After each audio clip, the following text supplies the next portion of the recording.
Warning: the following video contains explicit language, which may be offensive to some viewers or inappropriate for children. The content within this video is intended for mature audiences only. Are you ready?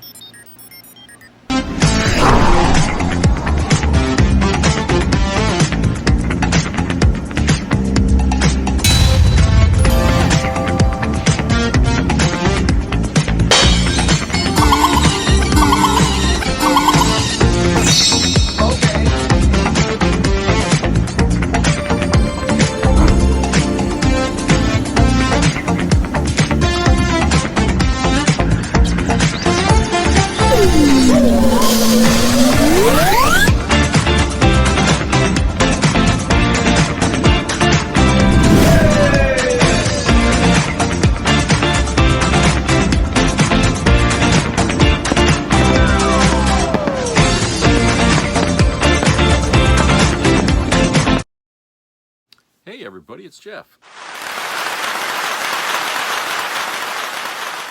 Oh, hope everybody's having a good Sunday. Very cold here today. It was sunny out, but I think one of the coldest days so far. But a little bit of snow on the ground.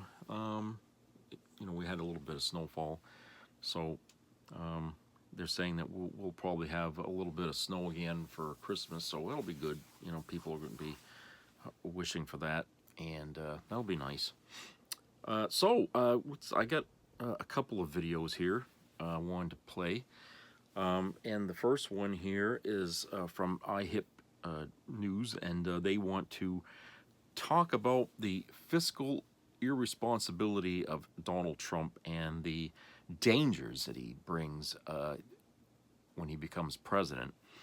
And we'll go to that video now, and then when that's over, then I got a little article here to read at the other side. So let's go to the video. Welcome to iHip News. Today I would like to discuss how incompetent Donald Trump has been as a businessman. As you point out all the time, he's bankrupted casinos.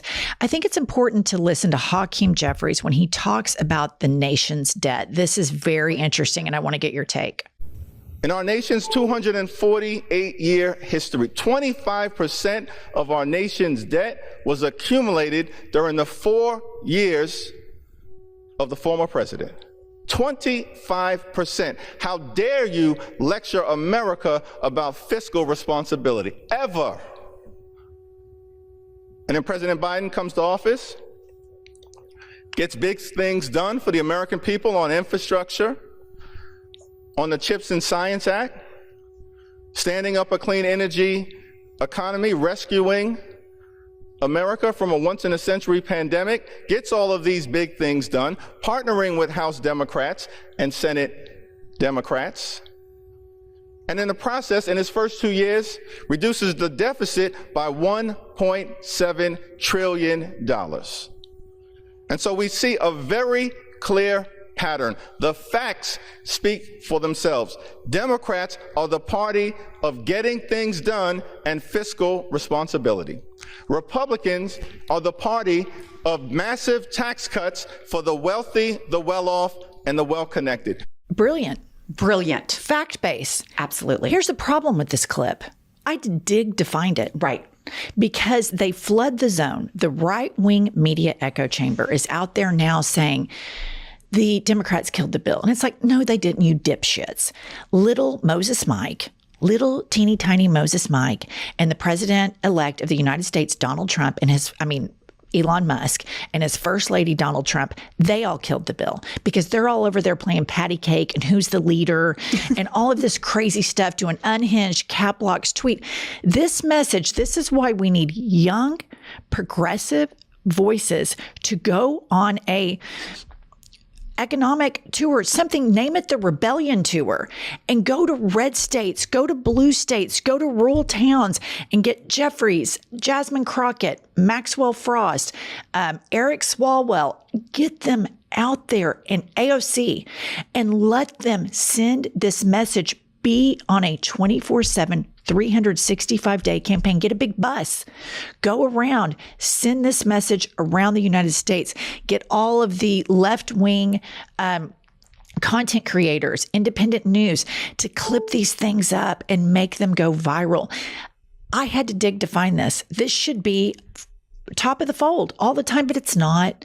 It's not. It's Joe Biden was diminished in his last couple of years of his presidency. Well, no shit. Right. You know, it's not as diminished as Donald Trump, but whatevs. Right. No, I get so sick of that. And that was exactly what I was thinking when I was listening to him. Why is this not on every social media, every news station, every newspaper, banners at football games? Because this is reality. 25% of the deficit under Donald Trump. And the reason that there's not a spending bill right now is he wants to cut taxes and increase the debt of the United States, $5 trillion for billionaires. But you have to dig to find it. You have to want to know what the news is. And what we've learned is there are so many Americans that are either don't care or low information, and all they see is Donald Trump saying, I'm a businessman, and he was on TV, so he must be a great businessman. Why are they not getting the facts out? Why are we not, like you said, going to rural America in cities and states where we live, in red states, and saying, do you know why this is happening in your community? It's because of the Republican supermajority. Here's what we're offering. Instead of doing the swing state tour nonstop, and then you let go of everybody else. But the problem is you have to educate Americans, particularly rural Americans. And the only way you can do that is to get in those towns, get in those little cities or social media, because you cannot depend on the mainstream media. Because while the mainstream media is saying that, you know, tariffs are going to pay, Donald Trump is saying, oh, tariffs are going to pay for childcare in the United States, and everybody knows that's bullshit. They're saying, oh, well, he sharpened his economics plan. They need to call it what it is. It's insane. The revolt is going on inside the House. They can't get shit done. It's not the Democrats. It's the Republicans. Look no further than Elon Musk's platform. And I completely agree. This should be everywhere. We're going to have to educate the voter. So I think it's important for the Democrats at large to understand the way people receive their news now. Mm-hmm. And they receive it in little clips. And so we need to have the most clippable people giving this message. And an 75-year-old, an 80-year-old is not going to provide that. Bernie Sanders and Donald Trump are the exceptions in that regard. And they are able to give really great clips. But typically, I think we need to have young voices. And I'm going to talk about something that might be kind of sticky to walk into, but we need to talk about it. In rural America, they tend to be racist. And that's just, we live in Oklahoma. I know the more you get to rural America, the more racist they are. So the Democratic Party needs to have progressive white people as the messengers to rural America saying, here's what Donald Trump did. And he tries to scare you by being scared of Black people.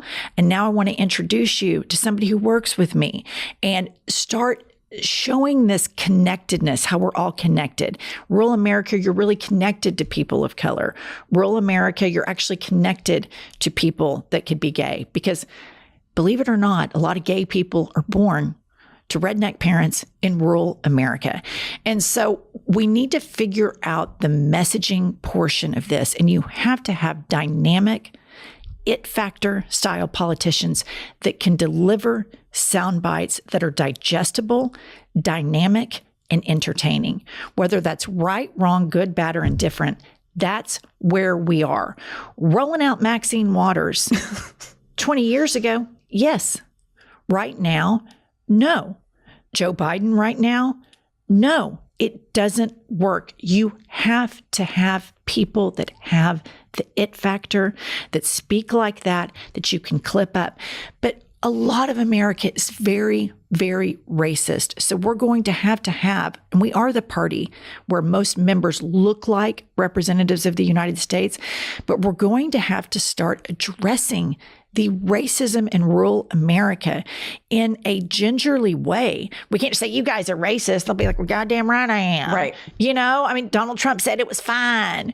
And so they're just, this approach the Democrats are doing right now, it makes me crazy because they're so breathtakingly out of touch by clinging on to the status quo where they just got beat. I mean, of course, it's not the mandate that Trump said it was, but, a lot of people didn't show up or show out, and we need to motivate people to go vote for their best interest. And vote for Donald Trump, you're a billionaire if you're voting for your own self-interest. Other than that, it doesn't behoove you or benefit you. Right. I think the part that I completely agree with is we have to humanize people, because what Donald Trump has so successfully done is he's dehumanized people. He's dehumanized trans people, immigrants, people of color, women. So we have to rehumanize them. And I agree with you. There has got to be something that the Democrats understand, which is you're not going to get people watching mainstream media start to finish. It's got to be quick. It's got to be clips. And why in the fuck would you put an 80-year-old messenger on that when you have such a dynamic bench of people? And we've also got to figure out, why are people so mad, and address it, even if it hurts the political power and the donations into your campaign. People are mad at corporations, yet they elected a billionaire, because people are voting against their own self-interest, because Republicans are better at messaging and hitting people viscerally with dehumanizing and hate and touching on the racism and giving this complete permission structure to be the worst part of yourself. Yeah, the Republicans have been able to get people to vote against their economic interests for quite some time. Mm-hmm. I remember back during the 2004 presidential race between George W. Bush and John Kerry. There was no contest. John Kerry was a war hero, actually fought in combat, didn't get deferments, a brilliant person, and George W. Bush was a total dipshit, right? And he had all the billionaires in his pockets. Dick Cheney was licking his chops, couldn't wait to start a war so that the military-industrial complex could highly profit off of it. Well, Josh and I were driving from Oklahoma City to Tulsa, and we had to stop kind of like at a rural gas station. And there was this car, I'll never forget it. And there's a woman, and she's probably got like 5 kids. None of the kids have on shoes. The car's a total beater. And it had George W. Bush stickers all over it. And Josh and I looked at that and I thought, how they use religion. And back then, the wedge issue they used at the time was gay marriage. Right. They used gay marriage on purpose. What's so insane about it is Dick Cheney's daughter was a lesbian. Mm-hmm. And John Kerry tried to do that, but he was too civilized. And it made me so mad that they swift voted him, and the Democrats just sat there and took it. And they've not learned a lesson since that defeat in 2004 that you have to call these people out. Dick Cheney and George W. Bush should have been eviscerated. Right. They both got multiple deferments. They had no problem sending military recruiters to poor Black neighborhoods to recruit these kids and then send them to the front line of a bogus war based on a lie to die. Did any Bush or Cheney kids go? No. Was Dick Cheney's daughter able to be in her gay relationship? Yes, of course. And so the Democrats have got to start calling this out, because it's all there, and they're going to have to start calling out the religious right, corporations, because you cannot have the religious right so embedded into politics and then not offer a response because you just defer to people's faith. That faith is dangerous. It's cult-like, and it's set up the psychological soil of crazy magical thinking for people to jump from that right into Trumpism. Yeah, I mean, there's a straight line in all of that, as you can see by preachers at the pulpit praying over Donald Trump and all of those things. But the messaging, we got to get better. We got to hit hard. We've got to be on the offense. Okay, guys, we'll see you later.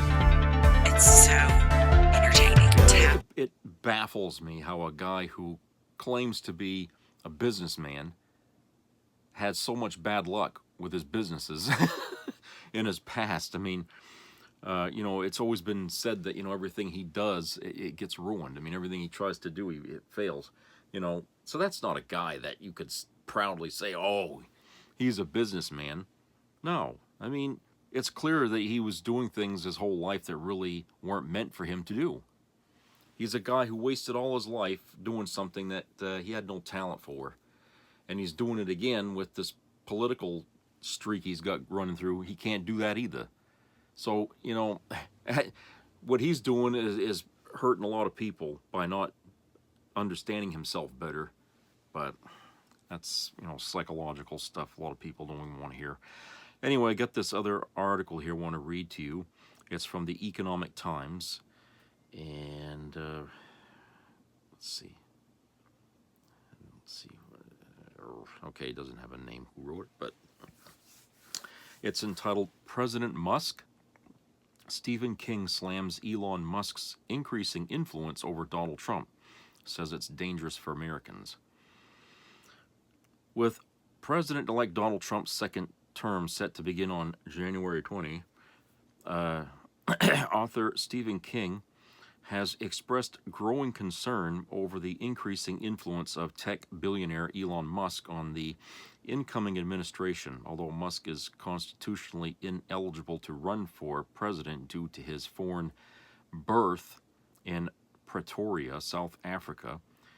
King has pointed out that Musk's role in shaping the future of the United States has been undeniably significant. As Trump prepares for his second term, Musk's involvement with the incoming administration has raised eyebrows. Republicans have even suggested Musk as a potential candidate for Speaker of the House of Representatives amid tense negotiations over the government's spending plan. While Musk's political aspirations may be limited by his eligibility for the presidency, his influence over Trump is apparent, with some analysts claiming that Musk is playing a pivotal role behind the scenes. In response to this situation, King took to social media platform Threads to voice his concerns, writing, quote, "You can't call Elon Musk the president-elect because he wasn't elected. In fact, having been born in Pretoria, he is ineligible to become president. Nonetheless, he is running the show. You know that, but it bears repeating," unquote. King's warning is part of an ongoing history of criticism directed at Musk, especially regarding his public statements and political stances. Ahead of the November 2023 elections, Musk shared a video on social media featuring Vice President Kamala Harris advocating for, quote, mandatory gun confiscation, unquote, accompanied by a caption claiming that she wanted to, quote, break the Constitution, unquote. King quickly responded to the post, calling Musk's comments, quote-unquote, ridiculous. He also urged his followers to vote for Harris, adding, quote, last tweet from me, probably not from the Musk man, before Election Day. If you love democracy, please vote for Kamala Harris, unquote. Earlier in November 2023, rumors circulated that Musk had banned King from Twitter, now rebranded as X, after King allegedly referred to Musk as Trump's quote-unquote first lady. King addressed these rumors stating, quote, I see there's a rumor going around that I call the Musk man Trump's new first lady. I didn't, but only because I didn't think of it, unquote. King further clarified, quote, there's also a rumor going around that Muskie kicked me off Twitter. Yet, here I am, unquote, dispelling the claim that Musk had blocked him from the platform. King's comments on Musk's influence and the upcoming Trump presidency have sparked significant public reaction. Some fans expressed their concern, with one stating, quote, this real life is eminently scarier than any of the books of yours that I've read. I hate it. Can I just try to first fight Pennywise or Cujo, unquote? Another follower responded with a touch of humor, suggesting, quote, this is definitely one horror story that needs a good Stephen King finish, unquote. A third fan commenting from South Africa shared a more personal reaction, saying, quote, scary shit this. And as South African, I am a tad embarrassed, unquote. Despite the mixed reactions, it's clear that King's warning has resonated with many of his followers. The idea of Musk's influence over the next administration continues to be a topic of concern for some, who fear the potential consequences of his growing political power. Musk's political influence has been a topic of debate for several years. As the founder of Tesla and SpaceX, his business ventures have made him one of the world's wealthiest individuals. His outspoken views on various issues, from free speech on social media platforms to his controversial stance on politics, have kept him in the public eye. Musk's relationship with Trump, especially during the first term of the Trump administration, has been marked by occasional support, with Musk even participating in advisory councils that Trump formed during his time in office. Musk's continued involvement in politics, particularly his vocal backing of conservative causes and figures, has led to increased speculation about his future role in American governance. His potential for greater political power remains a contentious issue, especially considering his non-citizen status. As Trump's second term looms, the role Musk plays in shaping policy and decision-making is sure to be closely scrutinized, with King's comments serving as a reminder of the growing unease surrounding Musk's influence. So, yeah, I mean, that's where we stand, I think, as far as, the country goes and how we feel about Musk, which is why, people are going around calling Musk the president-elect, because people now, or especially after the recent events here with the budget and all that shit, okay, people are seeing Musk as the man behind the fucking power here, okay? Trump is just the figurehead, the face of the presidency, but it's Elon Musk who's pulling his fucking strings. Even some Republicans are saying that, and it's hard to dispute that. I mean, he's not, the guy has not been elected to any fucking position in our government. And yet he holds so much sway only because he has money. Because he's a wealthy person. That, his voice seems to draw, respect or whatever you want to call it from MAGA. But I don't think, a lot of people, well, I'm not going to say a lot, but I'm going to say, I think there are people in MAGA who really would rather Musk just, go quietly in the corner somewhere and shut up, because he's making Trump look bad. And I don't know how long Trump is going to put up with the idea of people continually calling Musk the man behind the power. You know what I'm saying? The puppeteer. Because Trump he's going to get tired of that. You know how his ego is, right? But the thing is that people are not seeing what they're, especially MAGA and all of America is not seeing what they thought they were going to get with Trump. What we're getting are two presidents, I guess, and a secretary, J.D. Vance. Okay, it looks like they're trying to create government into a business platform, like the way you would see like executives at a board meeting. You got a whole bunch of executives all sitting in a room. It's like they're turning the government into a business, okay? And that's not what government is. It's not supposed to be a money-making business. It's supposed to serve the people, okay, by helping them out to make sure that the country stays stable. It's not about a profit, okay? Yes, they need money to run the government, but they need only what they need. It's not supposed to be about people getting rich off working for the government, okay? Unfortunately, today, that's what's been going on. But that's not the way it's supposed to be. That's not the way it was intended to be, all right? The fact that, originally when they made the government, congressmen and senators, they were getting paid, right, to do that from government money.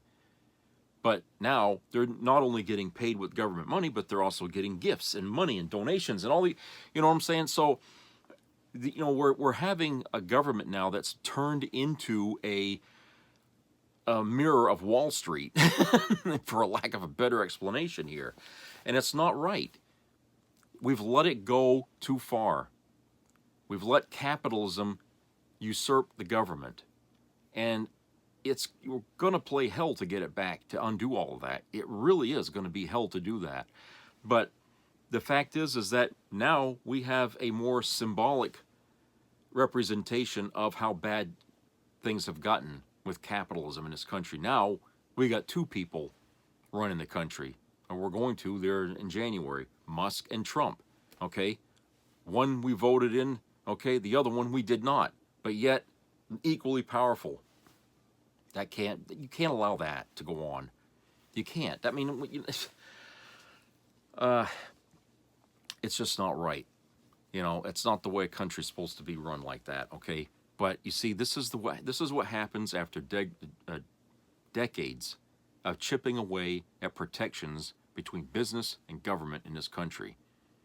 Okay? We've been chipping away at that so business can have its way and have more of its way and have more of its way.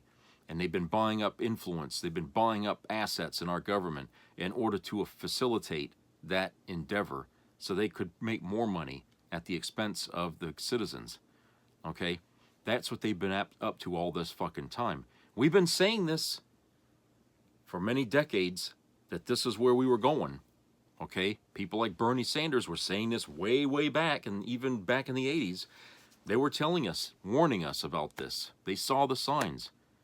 I think even Jimmy Carter kind of gave us a little foreshadowing of what was to come before, you know, he finished his term in office as president.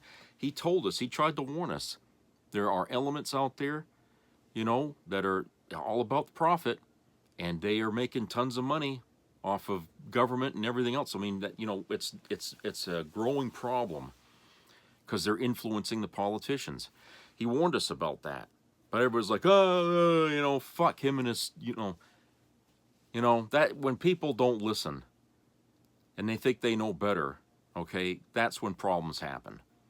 When people don't listen, that's when we end up in hip deep in shit. And now we're not only hip deep, we're shoulder deep in it. And it doesn't look like we're going to be able to get out of it in a very quick way. Despite, even if we get a Democrat as president after these 4 years are over, it's not going to be a quick fix. Because you know Trump is going to, as a metaphor, put out landmines behind him to make it difficult for Democrats to undo the shit that he's going to do while he's president. You know this. I mean, why do you think he's got the Supreme Court on his side and everything? And so, you know, I feel like this is really a troublesome time where the MAGA has been led by the fucking nose, okay? And you know, and just this morning, I mean, I was talking, debating some idiot, obviously a MAGA idiot, about Trump, and he was out there bitching about Biden, how he was a terrible, and I reminded the son of a bitch about Biden's accomplishments. That wasn't enough to convince him he was wrong, that he was, you know, giving him the facts wasn't enough to prove he was wrong, okay? What the hell do I need to do? Bring down God Almighty? I don't even think they'd listen to God Almighty if he told them he was wrong. That's the level of arrogance that these people have. They will not admit they were wrong, okay? Even if they're out on the street starving to death after having lost their job because Trump cut it or got rid of a whole bunch of people because these people voted for him, they are not going to fucking admit defeat, ever. You know? They will go down with the Titanic, with the orchestra playing. They will go down with the ship, okay? And my question is, why? Is it that important to you that that you would just kill yourself because you're too arrogant to to admit when you're wrong? You know, there's other people in MAGA who've already admitted they were wrong. That means they're a better person than you are. You know, for some of these people here watching that are that stubborn, those other people are willing to admit that they fucked up by voting for him, that they were lied to, you know, or they believed it anyway. They believed the lies. They've already had their come to Jesus moment. What's the matter with you? You know, I think because you turn 18 and you get out on your own that, oh, nothing I do is wrong? Bullshit. Life is always about learning. Okay? Nobody graduates from life. Okay? We all live it to our dying breath. And that means life is about an education. Always educating yourself. You can never be 100% right ever. No one person on this planet is 100% right. Okay? And when you go around and you arrogantly tell people, oh, I am right, and all this, and you won't admit you're fucked up, you're wrong, you know, hey, that's on you. You're the one that's going to go down in flames with that attitude, okay? Nobody else. Just you. And when you're down there screaming and everything, you know, and you can't get yourself out, don't look to me because I ain't going to help you. You know, I tried to help you. I tried to show you where you was wrong. You just wouldn't fucking admit it. You know, and I feel like this is the reason why a lot of Democrats, liberals, whatever, won't talk to MAGA people, because right from the get-go, they're going to put you, you know, off kilter by just being stupid and arrogant. I know it all. And they're going to throw some arguments at you that are just going to be very, very wild. All right? You're going to say, where did they hear that from? Okay? That's what these people do. When they can't win an argument, they spin things. They throw something else at you. You know, they can't fight, you know, honestly. They can't debate with facts. Only with slogans. Only with shit they heard from Fox News, which is lies, basically. And, you know, it frustrates them when they can't counter back with something that's equally solid as a fact. They can't do it, you know, and so they call you names and they, you know, they shit on you and whatever. So you forget these people, okay? MAGA is a wagon full of toys, okay? Okay, and they're toys that nobody wants to play with. They're toys that were rejected by stores, okay? They're out of date, you know. That's what MAGA is. These are the undesirable things that are in our society. And for us to spend and waste our time and effort trying to enlighten these toys, to enlighten their attitude and stuff like that, we are better off taking that energy and going right to the source, which is Trump, the politicians, and the business people that surround him. We have to take the fight to them. MAGA can go straight to hell. That's the only way I can illustrate that. It's just ignore them, you know, because they don't know what they're talking about. These people really often don't, okay? And I've seen so many fucking discussions online, videos online, okay, of MAGA people trying to one-up a conversation with a Biden supporter or a Kamala Harris supporter, and it's just a shit show. I mean, they're to see what they write, to hear what they say. You know, you got to feel sorry, you know, in a way, because it's like, how did they get to where they are? How does a brain allow itself to fall that far, you know, without any critical thinking? That's what happens when you don't have that skill to critically think. You don't have that skill, you're going to fall for anything, you know? All right, let's go to a commercial break. We'll be right back.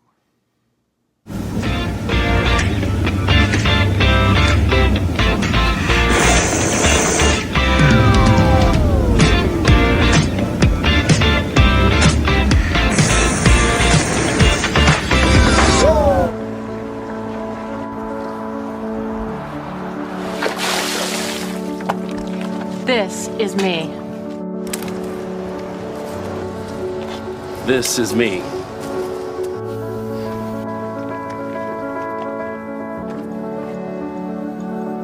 This is me!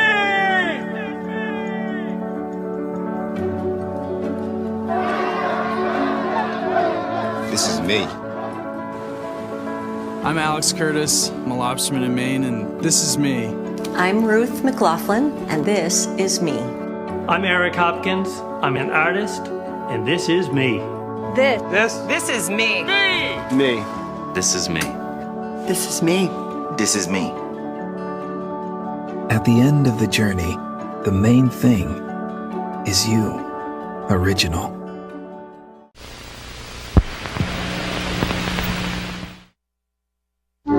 At the edge of the universe, 400 men and women are probing the immeasurable blackness of space. Their leaders are an Earthman with no fear and a stranger with no heart. Travel beyond our time and solar system, into new galaxies, into worlds beyond your dreams. Star Trek, every week, in color on the NBC television network.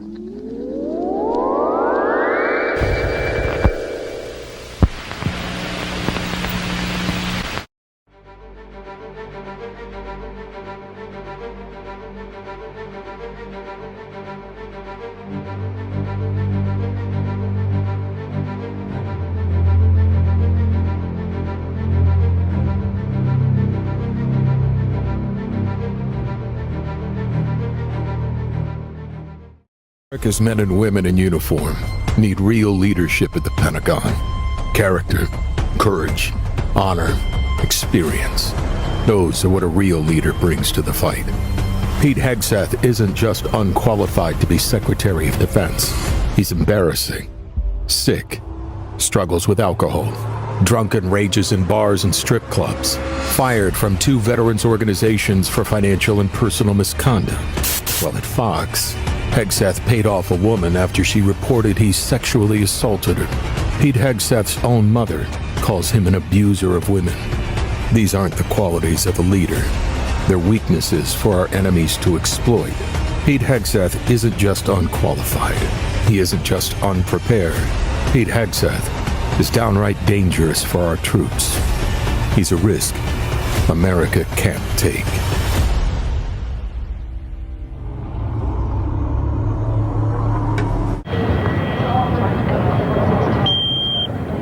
Shit. Shit.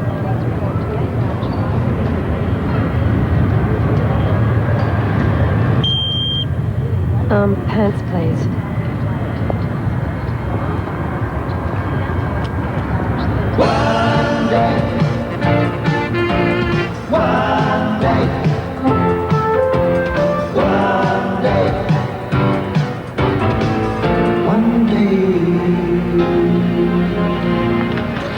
One day, you're gonna get caught. One day. Nice luggage. Be a part of the entertainment value of a lifetime.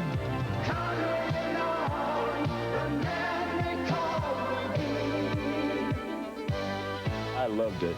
It was the best performance I've seen in a lifetime. I loved the show. I liked it very much. He's a very entertaining man. It's well worth the money. Now appearing in Charlottetown, coming to Halifax November 6th to the 18th, and St. John November 20th through the 26th.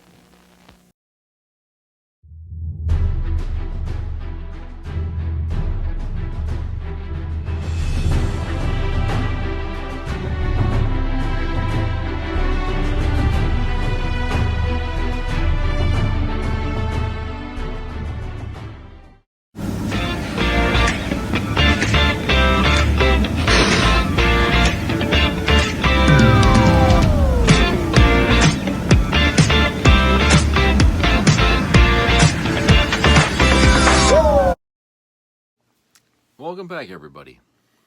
Okay, now this next video is more of an educational kind of video, because Ben Mysalis here is going to explain to you the reason why the Supreme Court can't disqualify Trump from being president. Okay, he's going to break down the answer they gave. First, he's going to give you what the 14th Amendment says. And then he's going to tell you how the Supreme Court today, as it is, interprets how that reads, okay? And how they came to the decision that Trump is okay to be president, okay? Yeah, I know, but he wants you to understand this because he thinks it's very important that people understand. You know, when we read in the Constitution, it says, you know, a person involved in an insurrection or whatever, you know what I'm saying, can't be running for a public office. Well, according to this Supreme Court, it ain't that clear cut. Okay? It's not that clear cut in their view.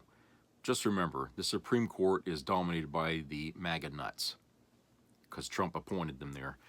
But he's gonna try to tell you this. So you just try and pay attention. There's a lot of political, legal, whatever you want to call it, in there, but it helps to explain it. So that way you can understand it better, because I know a lot of people are still online talking and bitching. He can't be doing this. He's doing it because the Supreme Court today is letting him do it. That's the reason. Okay, so let's go to that video and come back. Ellis's classroom. We're going to talk 14th Amendment, Section 3, disqualification. We're going to give you the most thorough analysis you've ever heard about disqualification. I'm going to explain to you, while I believe personally that Donald Trump should be disqualified under the 14th Amendment, Section 3, my personal opinion diverges from what the Supreme Court ruling was back on March 4th of 2024. It was a 9-0 decision, although there were some other kind of concurring opinions that differed from the majority opinion. But let me be very clear what the majority opinion held in the Anderson case that was decided by the Supreme Court on this issue, and it was decided on March 4th, 2024.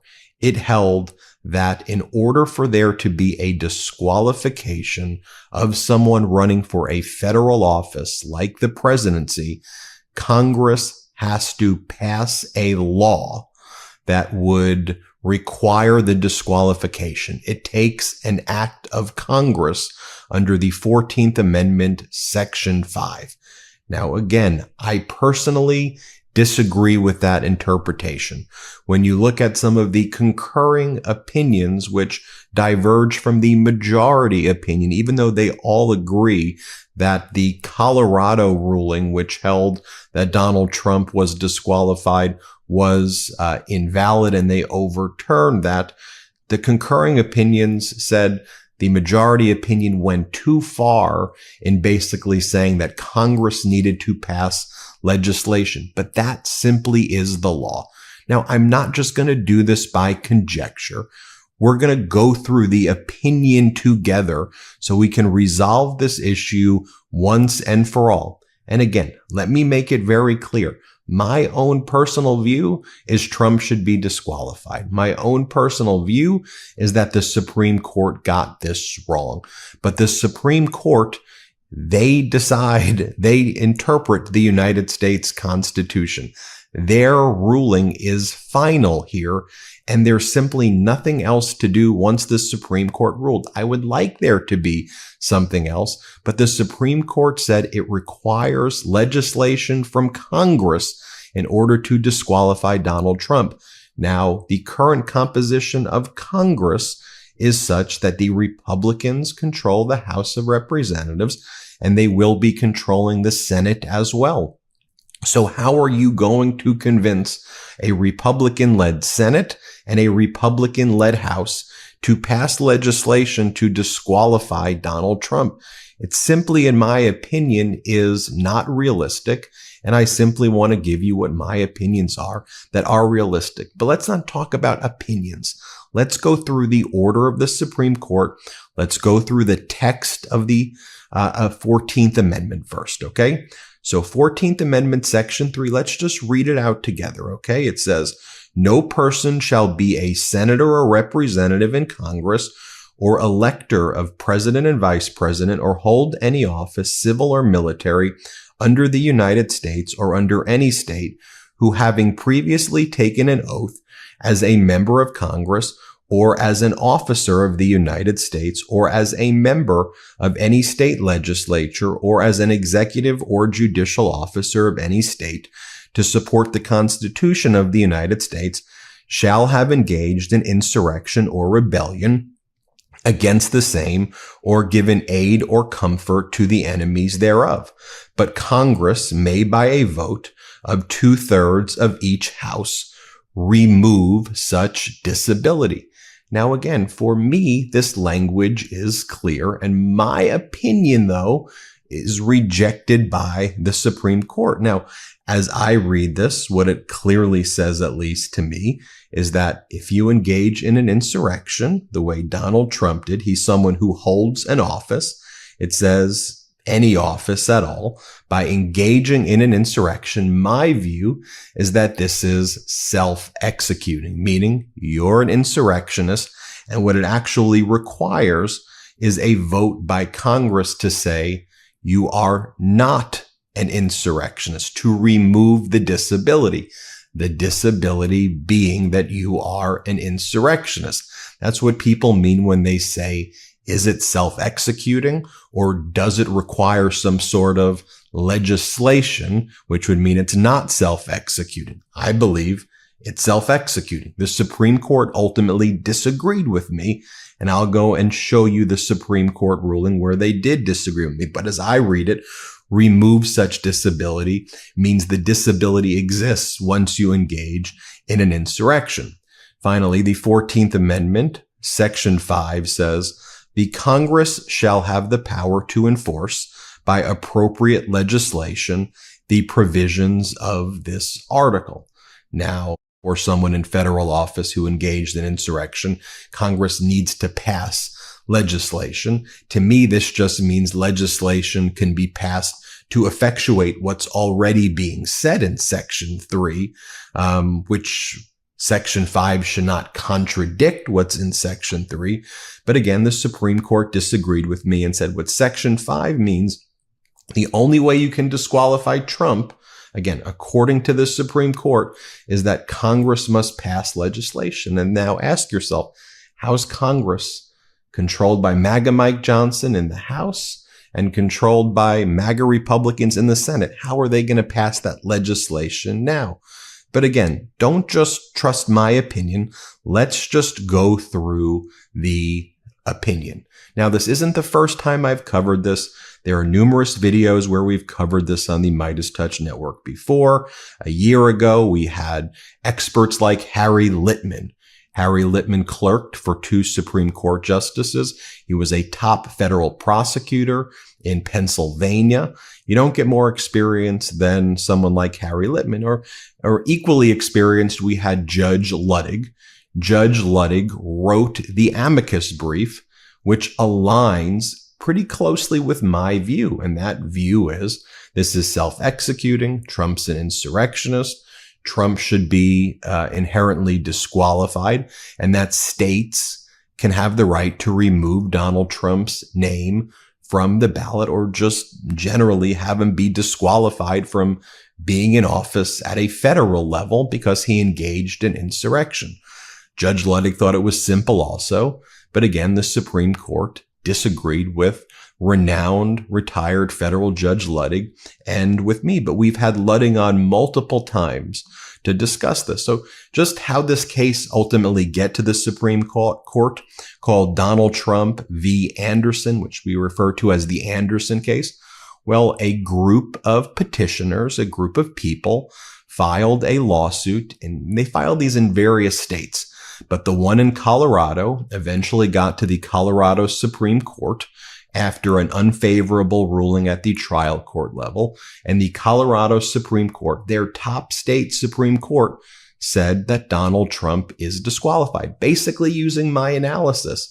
They said that he's an insurrectionist. It's basically self-executing.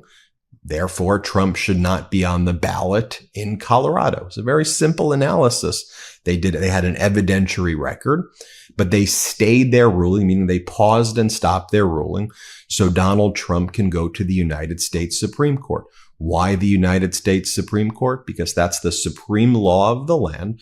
Under the supremacy clause of the Constitution, the Supreme Court resolves these issues, and the Supreme Court has the ability where a state court chimes in on something related to federal law to say the federal law and the federal constitutional interpretation by the Supreme Court is supreme. And you may say, why does the Supreme Court have this authority? They do. The overwhelming precedent is the Supreme Court interprets the Constitution. They make a ruling about the Constitution, and that is final. If we disagree with it, we could try to challenge Supreme Court precedent the same way over time Roe v. Wade was overturned over whatever it was, 30, 40, 50 years. Roe v. Wade was overturned in Dobbs. You'd have to convince this same Supreme Court that just unanimously ruled against my opinion to suddenly flip what they just did in March of 2024. And that never happens. Precedent doesn't get changed within the same year. If precedent gets changed, it's not supposed to be changed at all, but it takes decades of time and a new composition of the Supreme Court to do that. So the Colorado case goes to the United States Supreme Court, and the United States Supreme Court says, hold up, Colorado, hold up. People who view it how Ben viewed it, you're wrong. It requires legislation from Congress if you want to disqualify Donald Trump. Let's just look at the opinion together. And again, this is going to be detailed and thorough. There's not going to be any gaps in this analysis. so you can see for yourself. Let's just look at the first page of this opinion by the Supreme Court. You see March 4th, 2024, Trump versus Anderson. You see right here it says per curiam decision. That means this is a decision of all 9 members of the court. It's unanimous. It's 9-0. We'll see there are some disagreements in how some of the justices got there, but a majority ruled the way I'm about to share with you. And we'll go through some of the nuances of how Justice Amy Coney Barrett thought about things, and she's appointed by Trump, and separately how Judge Ketanji Brown Jackson, Judge Kagan, and Judge Sotomayor, who were appointed by Democratic presidents, they reached the same conclusion, but differently. And you'll see that those justices ultimately were saying, man, the Supreme Court majority went too far here. We think that the states don't have a right to disqualify Trump, but the majority went too far by saying that legislation by Congress is required to disqualify Trump. The Supreme Court shouldn't have gone that far, and the majority is what these 3 justices who were appointed by Obama and Biden said. We'll read it together. So this is from the majority opinion. Take a look at what I've highlighted here for you. It says, former President Trump challenges the decision on several grounds to disqualify him from Colorado. This is what the Supreme Court rules. Because the Constitution makes Congress, rather than the states, responsible for enforcing Section 3 against federal office holders and candidates, we reverse, meaning they're overturning the Colorado Supreme Court's decision, which disqualified Trump, and saying Trump's not disqualified in Colorado.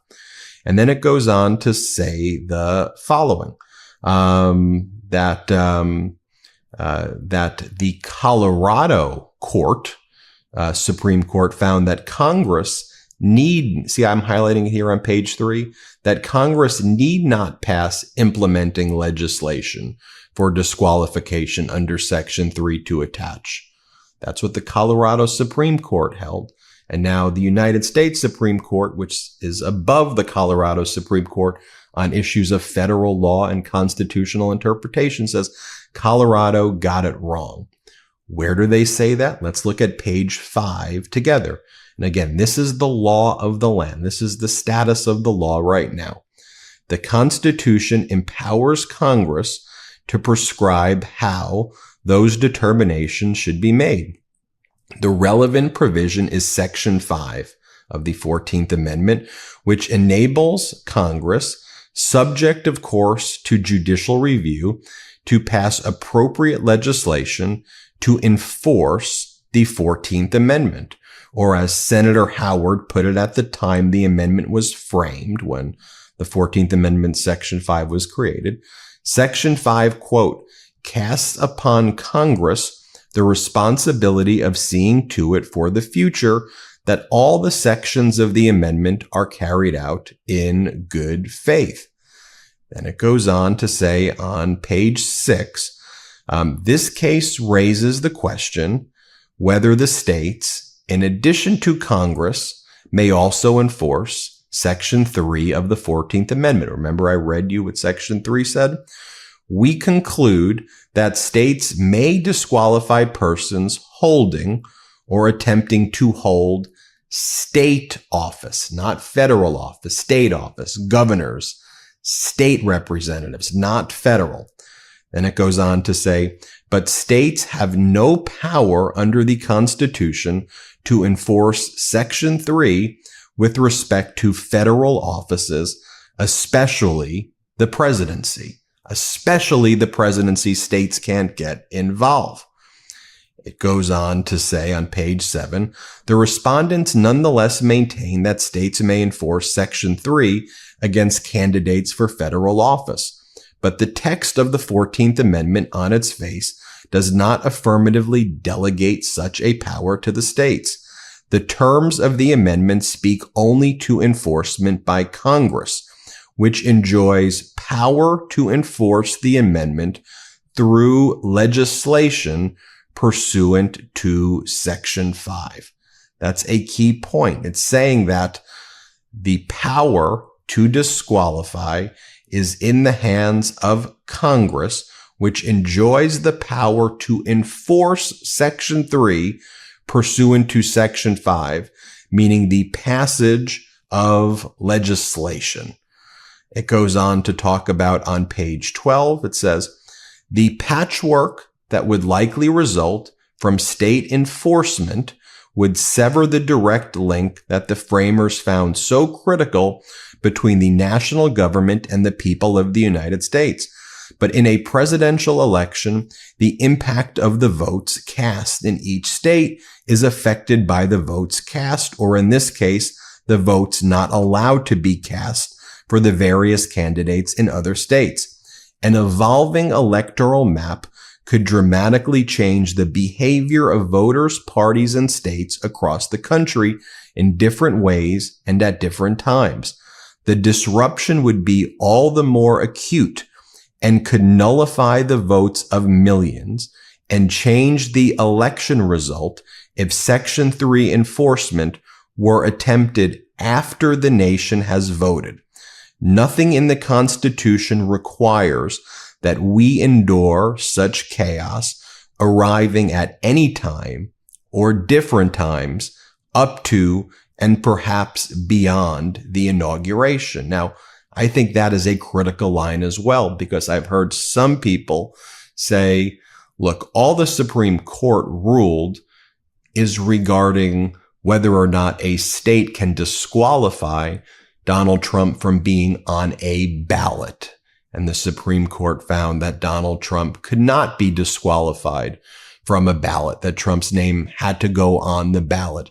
But that's it. It doesn't talk about inauguration or what happens after Trump is on the ballot. It does talk about that. I just read you the line where it talks about it. And it's saying nothing in the Constitution requires that we endure such chaos. And again, I don't think it's chaos. Personally, my own opinion is that if you're an insurrectionist, you should be disqualified, and that the 14th Amendment, Section 3 is self-executing. I'm simply reading for you what the Supreme Court is saying in their opinion, which is saying they want to avoid disqualification at any time unless Congress passes legislation. And they specifically say at any time or different times up to and perhaps even beyond the inauguration. Then it concludes on page 12. For the reasons given, responsibility for enforcing Section 3 against federal office holders and candidates rests with Congress and not the states. Then it goes on to say all 9 members of the court, this is page 13, all 9 members of the court agree with that result. Now they talk about why there's some of their colleagues write separately. Our colleagues write separately further agree with many of the reasons in this opinion. And it goes on to say, so far as we can tell, they object only to our taking into account the distinctive way Section 3 works and the fact that Section 5 vests in Congress the power to enforce it. These are not the only reason the states lack power to enforce this particular constitutional provision with respect to federal offices, but they are important ones, and it is the combination of all of these reasons set forth in this opinion, not as some of our colleagues would have it, just one particular rationale that resolve this case. In our view, each of these reasons is necessary to provide a complete explanation for the judgment the court unanimously reaches, all of them.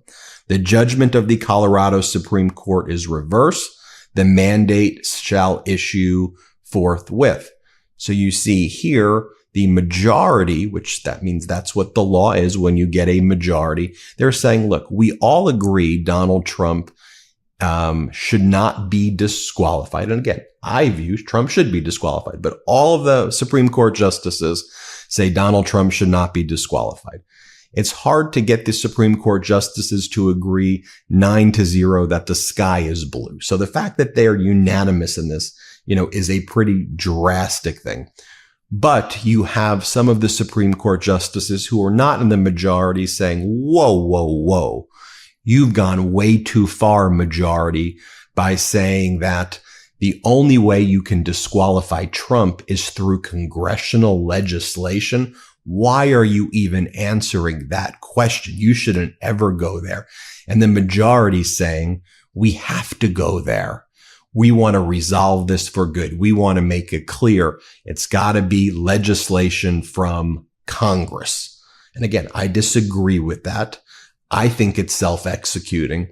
The majority says it is not self-executing. It requires literally a law would have to be passed from Congress, from both chambers, which will be controlled by Republicans, saying that Donald Trump is disqualified. And again, when I go and read 14th Amendment Section 3, I go, that makes no sense because it says it requires 2/3 to remove the disability. So why are we now saying that if both chambers pass a bill to disqualify Trump affirmatively, that's the only way it could happen, when the language seems to talk about removal of disability? That's why I disagree with this opinion, but I'm just reading you the words of what the opinion is and why ultimately this is what the law of the land is, even though I disagree with.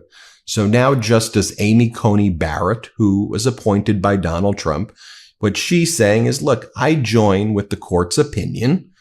I agree that states lack the power to enforce Section 3. That principle for Justice Coney Barrett is sufficient to resolve the case, and I would decide no more than that. This suit was brought by Colorado voters under state law and state court. It does not require us to address the complicated question whether federal legislation is the exclusive vehicle through which Section 3 can be enforced.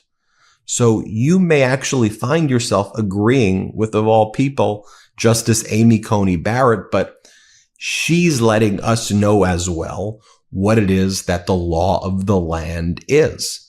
And what she's saying is the following.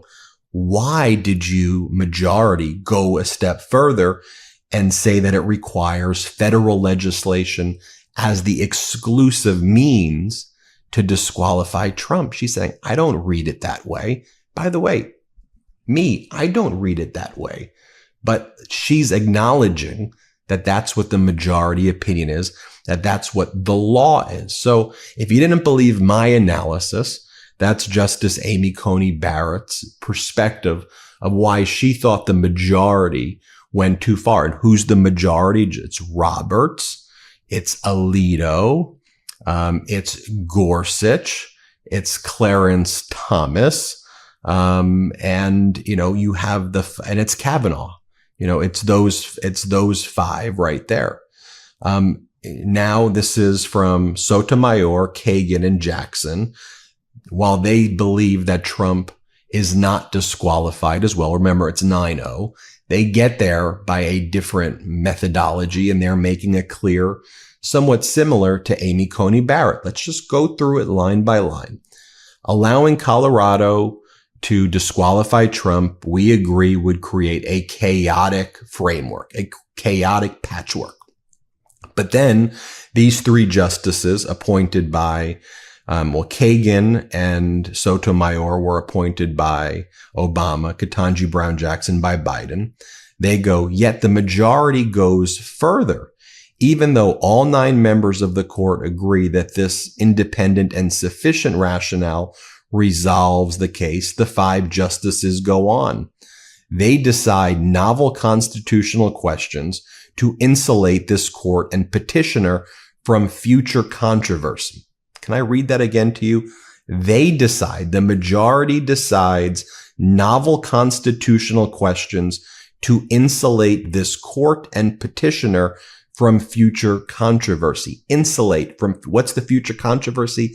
Right now, the majority insulated Trump from all of the situations right now. And they did that once again by saying it has to be federal legislation if you want to disqualify.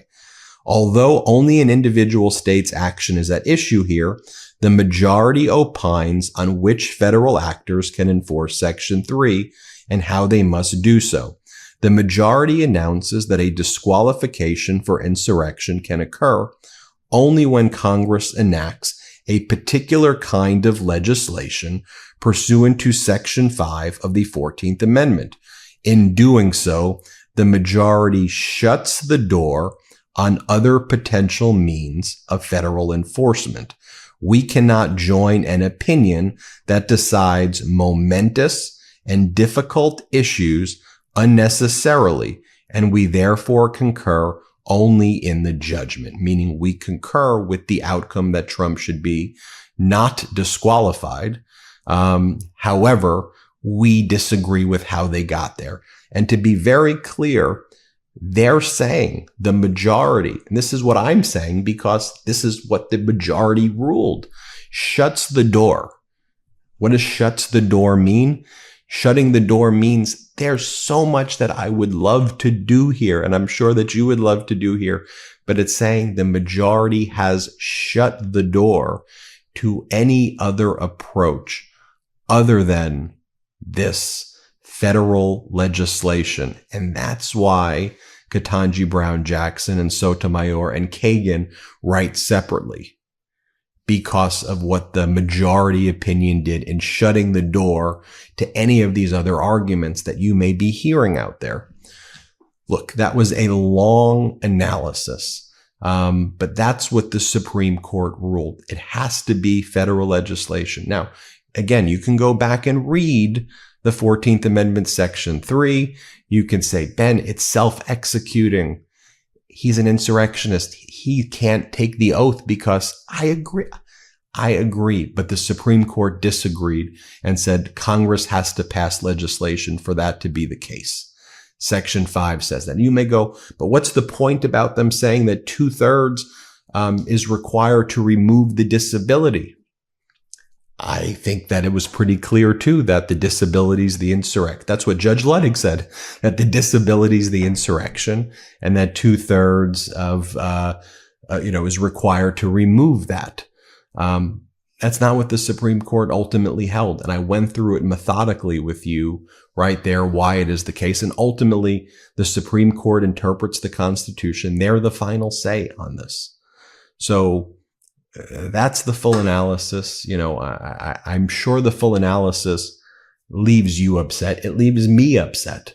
But I wanted to go through every single page with you so you can finally see once and for all that the only path is Congress passing a bill, making it a law. And if they're controlled by MAGA in the House and Senate, it's not going to happen. We can petition. We can tell them, do it. MAGA Mike, do it. They barely could get a funding bill done. I mean, the continuing resolution. What do you think they're going to do? Introduce the bill to disqualify Trump? MAGA Mike's not going to even introduce the bill. And then when the Republicans take over the Senate, anyway, I think you've seen for yourself. We went over every page. You can go and read the full opinion. That's how I would teach this in my law class. And that's the status. In a perfect world, Trump would be disqualified. I agree with Judge Ludwig's interpretation. Anybody who thinks that the 14th Amendment, Section 3 should disqualify Trump, I've said it before. Let me say it again. I agree with that. The Supreme Court 9-0 disagreed, and the majority, which is the law of the land, says legislation is required. And and then there were the other judges that said, why'd you go that far? Why'd you go that far? That's the status. The Supreme Court rules. There's no one who can overturn the Supreme Court. There's no one who sits above the Supreme Court. That's it. Professor Mycelis's class is closed. Okay. Yeah, I realize that was a lot to absorb, but he tried. I think he did his best that he could to kind of explain it.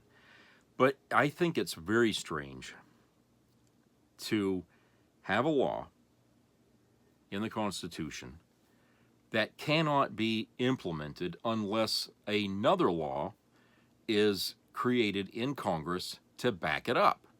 It's like, what's the point? It's like if let's say I'm driving over the speed limit and I get pulled over by the cop,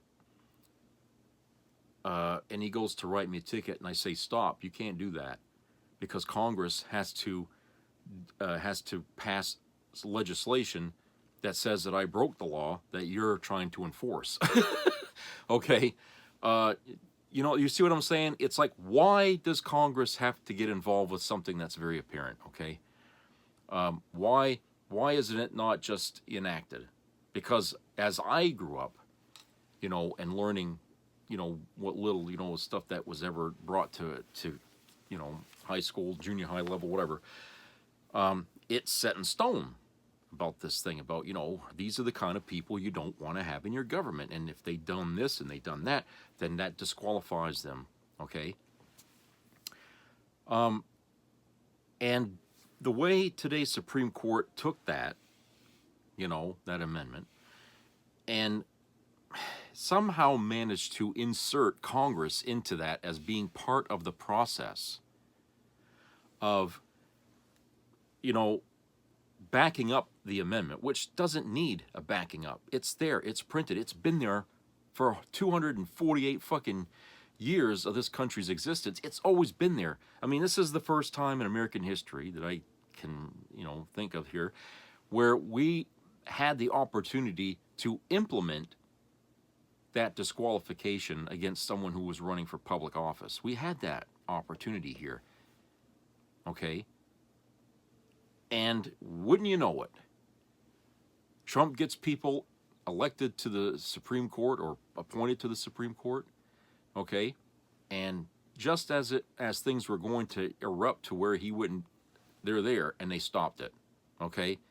Now, if this hadn't happened, if, let's just say, Trump didn't appoint those justices there, okay, do you think that the way that was interpreted by this Supreme Court would have been the same thing if those 4 or 5 justices there or whatever weren't there, and it was just, regular justices, okay, people that are not Democrat, not Republican, just constitutional interpreters, okay? Do you think they still would have read that way?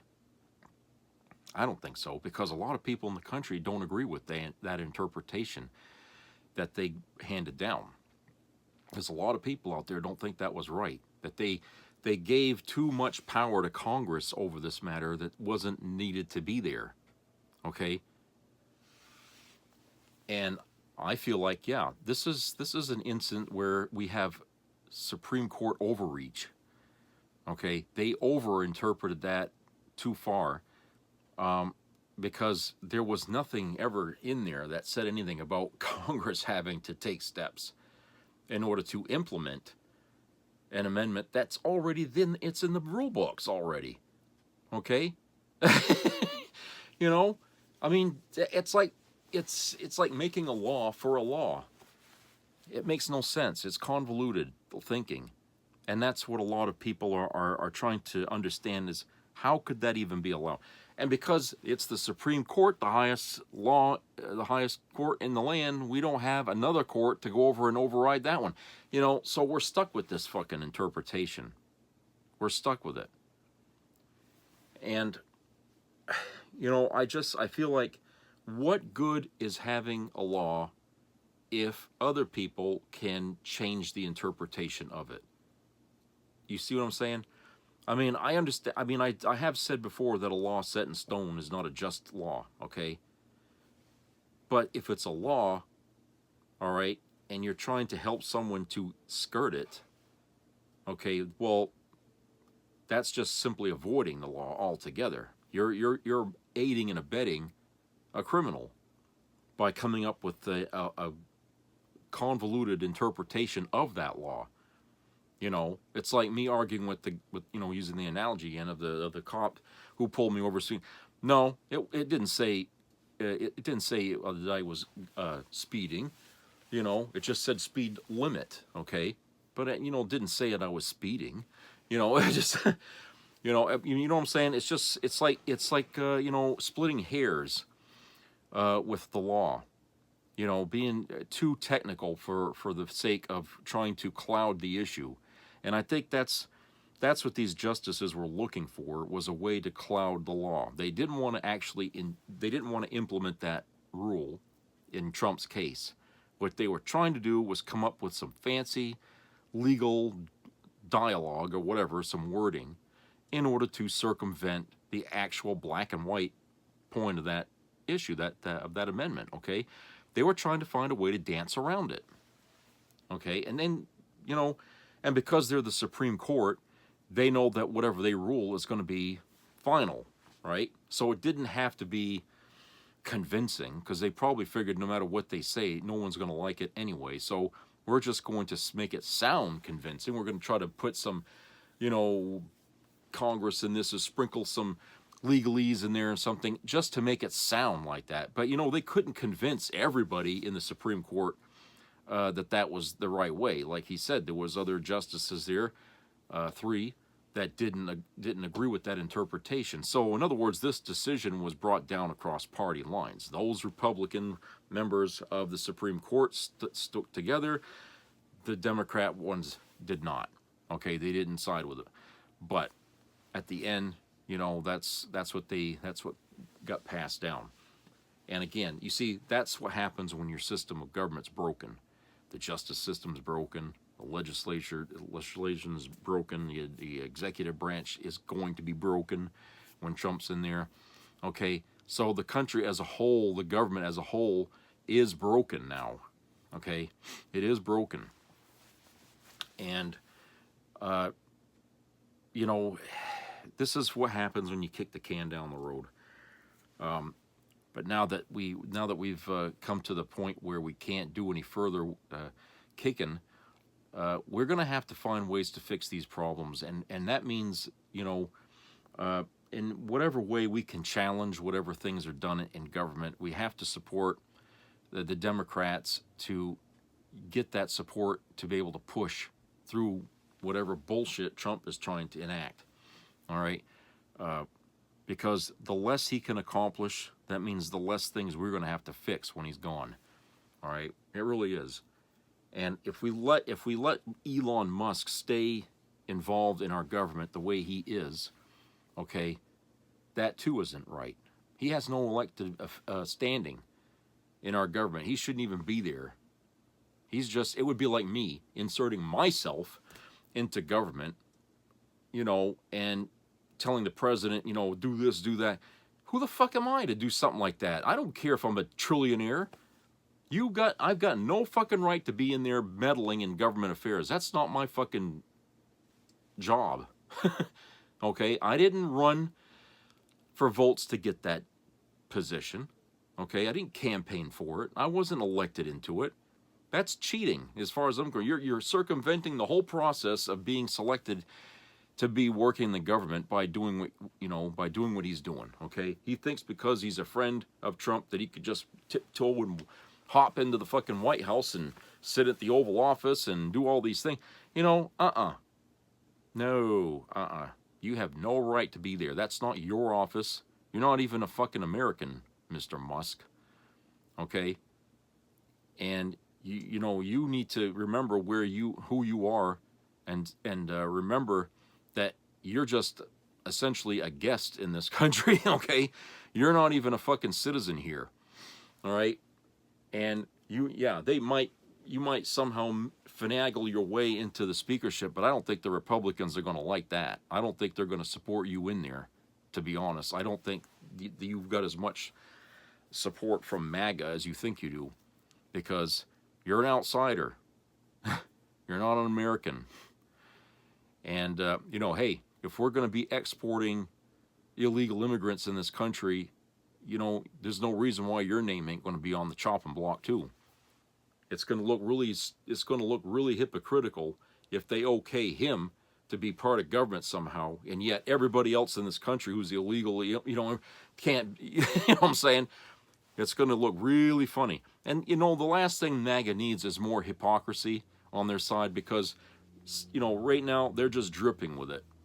Okay, these people cannot stand on anything that isn't shaking and wobbling, because everything they do is, you know, knee-jerk reaction and emotion, based on emotion, bigotry and stuff like that. There's no fact to back up half of these things that they say, you know, they want to see change, because, oh, it'll be for the better. Really? How? You know, you tell me how. You convince me how your position on getting rid of illegals in this country is going to make this country better. Show me your facts, because I think we've already, you know, proved their facts are bullshit. Okay, we've already called them out on it, and they're still going around holding up those facts as if they haven't been debunked. Okay, the truth is they have been, because crime is not going up in this country because of illegals. It's going up in this country because of the American people who are armed to the fucking teeth. All right, just a couple of days ago, some guy in Florida, a cop, got shot dead while he was trying to help somebody that he thought needed help, because he was living in his vehicle. He was homeless. He's living in his truck, and he was at, I can't remember how it happened, but he pulls up there to help the guy, and the guy happened to have a fucking gun. Shot him dead. Okay, this guy wasn't an illegal. No. He was an American who didn't have a home, and he was driving around with all his belongings in his pickup, you know, and he was creating a nuisance, and call the police, and they go over there, and bang, guy's dead, cop's dead. And guess what? Cop was Latino. Okay, just so you show it. So it's like, yeah, the immigrants, or whatever you want to call them, they're the ones that are out there trying to help us, trying to keep us lawful. We're the ones killing them, and what the hell did they do? Jesus. So you see what I'm saying? You know, the position of MAGA on some of these crazy ideas that they got, that Trump is telling them he's going to do, okay, when they happen, whenever Trump gets going on that shit, people are going to notice some pretty dire changes in this country, because they don't realize the impact, what that's going to be to this country, by getting rid of 3-4 million fucking people, okay, who help this country by doing a lot of the work that us American white people here, we don't want to do. Okay, we're too lazy, and I feel like, you know, just think about, you know, the people down in the South, okay, when they had slaves, and then, you know, they were you know, doing pretty good, making all kinds of money, because they had slaves doing all the fields, right? Well, what happened after, you know, Lincoln gave them their rights and all that stuff, okay? And these people could walk off the fields. What happened to a lot of these farmers? They went belly up, okay? A lot of these farmers lost everything because they didn't have people to go out there and work the fields, okay? That's what's going to happen in America when we get rid of all these illegal immigrants who are out there doing these jobs that people, regular Americans, don't want to do, because, oh, it's beneath us. We don't get paid enough for that. Okay? Well, that's the reason why you don't see these people there, because, hey, if they're going to get hired by a farmer, they're going to want more than, what, $2-3 an hour. Okay, whatever the price is, it's not enough. That's why in this state you got kids doing that kind of shit during certain times of this year, okay, because it's child labor, but, you know, you can pay them peanuts. They'll take it, because it's money, you know. And so, but with regular people out there with families, I mean, that's not enough. They're not gonna bust their ass for nothing. And it's sad in a way that, you know, these immigrants, they come up here, they do that job, and that's what they get paid, because they're also living here for the time that they're here. And what little they get for money, they have to spend in our economy to get food and stuff like that. I don't see how what they get for their labors up here, you know, helps out with them in any way. I don't know. You know, because plus they're sending money in some cases to home in Mexico or wherever they're from. Okay, and so, you know, they can't be getting paid a whole lot. So I always wonder how is it, maybe because they don't have the expenses of having a house, having an apartment, all that stuff. Maybe they're living in some kind of a dormitory kind of place or something where they're all in the same bunks or something. Maybe that's how they're not having to spend as much. And maybe, you know, they have just, you know, a vehicle or two and they can all go to, you know, maybe there's ways they're cutting around to hold on to more of the money that they get. But the bottom line is what they're getting is not what white Americans or whatever are going to want to get paid doing. Okay? They're not going to want that. They'd rather be homeless, I guess, than actually do that kind of work. But, you know, when Trump gets his way, when he starts doing that shit, okay, there's going to be pushback from the government against that.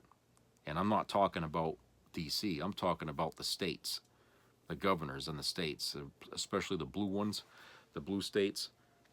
They're not gonna care about Trump's threats about sending the military in, because hey, this is my state, you know, and we're not going to let these people in. I mean, what are you going to do? You're going to start a war with the state? You're going to send military in here to shoot the cops and all that stuff, so you can, you know, hey, you can't do that. You just can't do it, and they'd be within their rights to stop them. Okay, and it's just, you know, we have to understand that Trump is going to push it that far. And do you think just 4 years he's going to be able to get this project done when he's going to be up against all that resistance? Oh, I just feel like, you know, it's going to be a very, very dramatic 4 years at a time when I think Americans are really kind of burnt out from the fucking drama of government. Okay, we've had so much drama, and really it's all been coming from the same fucking source, Donald Trump. That, I tell you, that man is a bane to this country's existence. He is a virus. He is a cancer in this country. And as long as that man draws breath, we are always going to be facing drama with that son of a bitch in the wings. Okay? And I'm telling you, that guy, he is protected in an unholy manner that is an indication that this guy's pure evil. Okay? He is pure evil.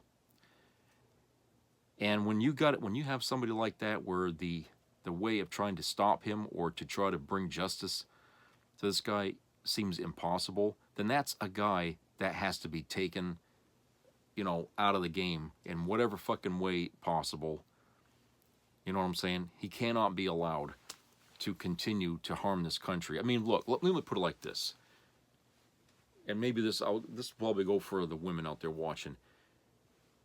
You're married to a guy, whenever he's home, he's beating you, he's, you know, smashing up your things, he's fighting with you, he's drunk all the time, then he takes off for, you know, for a job or something like that for a few months, okay?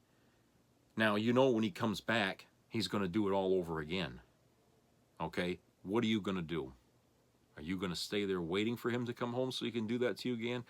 Or are you going to get your shit and get the hell out of there? Or are you going to go to the cops and have this guy arrested, or what? What are you going to do? You know, that's what Trump is. He's the guy who's constantly abusing this country. You know, not only is he abusing women, but he's abusing all of us. We're all victims to him. I'm tired of being a victim to this son of a bitch. I really am. And I wish Democrats would be more like the police trying to stop him, okay? You know, I wish the Democrats could find ways of limiting this guy or just stopping him, okay? I really do, because I think America has been beaten enough by this man. We need to get rid of him, all right? He has filled our fucking news airways for the last decade, all right? It was bad enough he was out there as a businessman, okay? We didn't have to care about what he did as a businessman because it didn't affect all of us, all right? But now he's in the government, and now what he does is going to affect all of us, and we already got a taste of that first time when he was president. We don't want to go through that again, okay? I don't want this guy coming home and beating on me again, okay? That's what I'm saying, is we already had him here for 4 years, and he beat the shit out of this country and got a lot of people killed, okay? And now he's coming back. Somebody's got to stop him. Honestly, somebody has to. if you give a shit at all about people being abused, if you give a shit about your children being abused, because he will go after the kids too. If you give a shit at all about children being abused and mishandled by Donald J. Trump and the government he's going to bring in there, then you're going to do what you have to do to protect your children, to protect your own, okay? You're going to do what you have to do. And I think, as far as the Democrats are concerned, now is the time that they're going to have to get down in the mud, okay? Forget this standing on a mountaintop and, holding up your 10 Commandments or whatever the hell, okay? Forget the high ground. It keeps you too far away from the problem that's raining down below. While the earth is burning, you're standing way up on the fucking mountain, okay? And you're not seeing what's going on. You don't want to get involved. That's the thing about being on the high ground, is you don't have to get involved.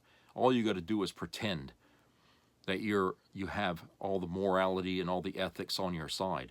In the meantime, while you're looking down, you're seeing fire everywhere, bombs, people getting killed, okay? So what? So what that you're on the high ground? When everybody's dead, you're going to be left all alone up on that high mountain. And that's why we have to tell people, look, there's a time to be on the high ground and there's a time to get down in the mud and fight. We had to do that in World War II. We had to do that in World War I. We had to do that in Vietnam. We had to do that in Korean War. We had to do this so many different times in our lives where we had to get down there and slug it out, where right beats the bad guys.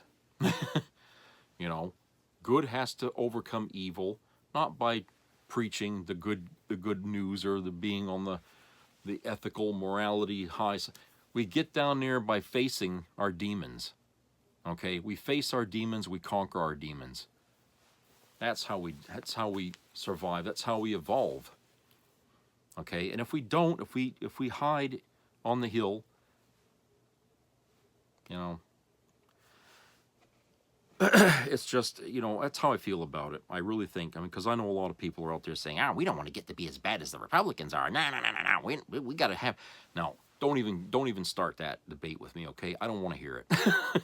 Okay, they've been doing for 40, 50 years of my fucking life trying to play the high ground, and look where we have it. Slowly went down the fucking hill. It doesn't work. Republicans don't care about the high ground. They totally ignore us as we're up there screaming at them. Don't do this. So they don't care. They don't care. Republicans don't care. MAGA doesn't care. Okay? They're playing their game.